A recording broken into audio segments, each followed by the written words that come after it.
Green Party leader Elizabeth May says she's looking at all options, including resigning after a controversial vote by party members on the weekend. Delegates to a weekend convention voted to support an international boycott, divestment, and sanctions campaign against Israel, a move May called unhelpful in the quest for peace and security. Elizabeth May joins me now from Montreal.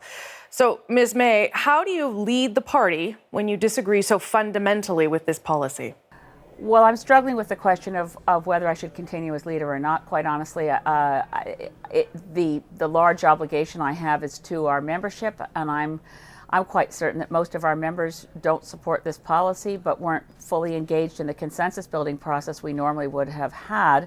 So if I can't find a way to bring that back and have the members review it with a consensus decision-making process, then I have to profoundly question whether I can continue as leader, and that's obviously heartbreaking. Do you think that taking this position makes the party less relevant and potentially less electable?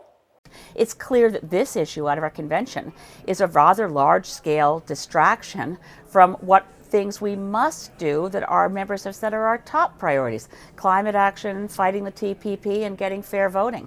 So I do think it's at least at a minimum distracting, and doesn't send the message to Canadians that we're a serious party that knows how to prioritize key actions to deliver for all of us and for our kids. What could you do to undo this?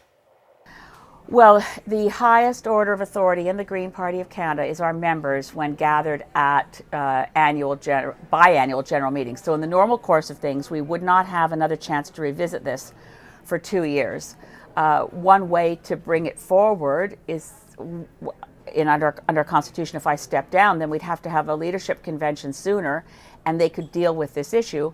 I mean, there are other options that I'm looking at. I'm trying to figure out if there's a way that we can review this through some other mechanism. So if the Green Party doesn't undo this policy in some way, what is the future likely to be?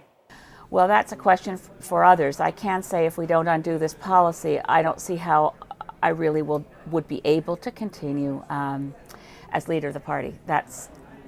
And probably there'd be a wonderful new leader could take over and the party would do very well. I can't forecast what happens. I'm just trying to figure out what my obligations are. I'm very committed to being the Member of Parliament for Saanich Gulf Islands. My constituents are my top priority. I can represent them without being leader of the Green Party, but I don't want to leave the Green Party. Thanks for your time, Ms. May. Thank you.